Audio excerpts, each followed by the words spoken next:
You've created your family's emergency communications plan, and now you're comforted. You sit back, you relax, everything is well. But what most people don't think about is what if the technology fails? Your communications plan can fail right along with it. That's why I recommend having an analog backup. Not because technology is bad, keep that in mind, but because eventually every technology has its limitations. So today I'm going to show you the simple analog communications kit I use and recommend, and why it may be one of the most overlooked preparedness tools you can build. Listen, before we start, this isn't a video bashing technology or even about abandoning technology. I carry radios, I use cell phones, I use electronic communications every single day. This is about adding resilience. This is about being prepared, because the best communications plan isn't dependent on a single method. It's built with layers, and analog communications is actually one of those layers. Let's start with the simplest item first.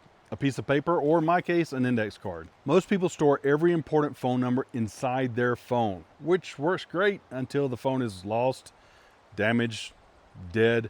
Can't tell you how many movies I've seen that people are like, I don't know the phone number. But the worst part is how many people I've actually talked to with that exact same expression. What if the phone's inaccessible by some reason or another? A written contact list gives you immediate access to important information without requiring power. Family, friends, emergency contacts, or medical providers. Write down 10, anyone you need to reach. Write down the 10 most important phone numbers in your life and keep a copy somewhere other than your phone. The second item, your communications plan. Now, we've already built this. We've already created one. And if you don't remember or haven't seen the video, go check it out right here. But what you want to do is have this printed, not stored in an app, not buried in an email, but printed out. Who contacts who or whom, primary communication methods, backup communication methods, check-in schedules, meeting locations. If stress affects memory, and it does, a written plan reduces uncertainty. So your action item is print your communications plan and place a copy where family members can find it. Or, better still, give a copy to each one of the family members that you've listed here. Most people navigate with their phones. And hey, let's face it, I do too. I hook it up in the Jeep and I'm ready to roll. Navigation is communication. A map helps people to understand where they are, where they need to go. Local maps, state maps, country maps, trail maps if you're frequently outdoors.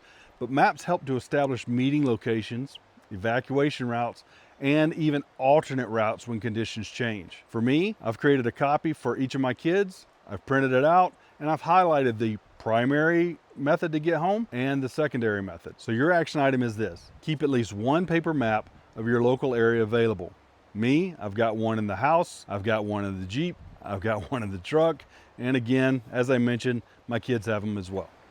But a key to the paper map, make sure you know how to read one before you actually need it.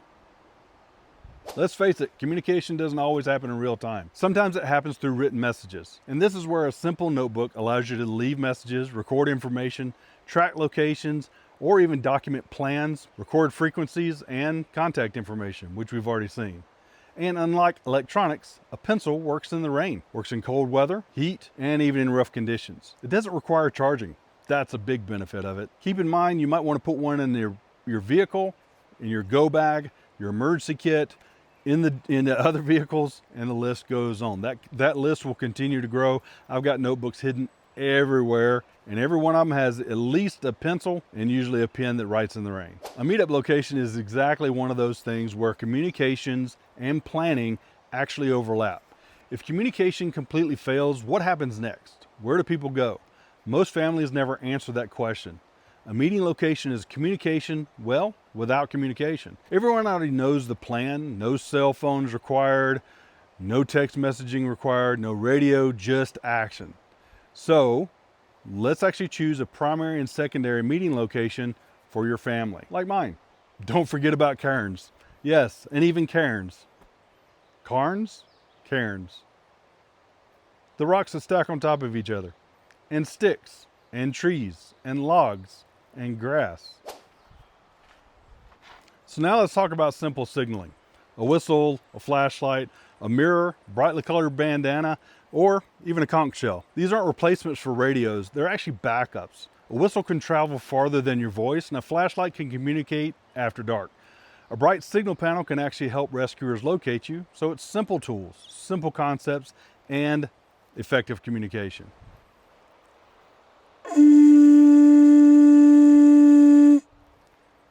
This is the only nautical approved device outside of a whistle. The point of analog communication kit is not nostalgia specifically. The point is resilience. Every communication method eventually has its limitations. Cell phones, radios, satellite, internet, well, all of them to be honest with you. Analog tools provide another layer, a backup for the backup, if you will, a way to communicate when technology isn't available or isn't working. Here in Montana, we've got several places where a lot of those items just do not work. We can't reach, you can't reach out, you can't make contact to the other side, whatever it is. And often these analog tools cost very little. The point I'm trying to make is your emergency communications plan should not depend entirely on electronics. It should include analog options as well. A written contact list, printed communication plan, maps, a notebook and pencil, meeting locations, and simple signaling tools. None of these items are exciting. Most aren't expensive, but together they create something valuable, a communication capability that doesn't disappear when the batteries die. Because communication isn't about technology, it's about moving information from one person to another and them being able to receive it. And communication sometimes is the simplest tools that still do remarkably well.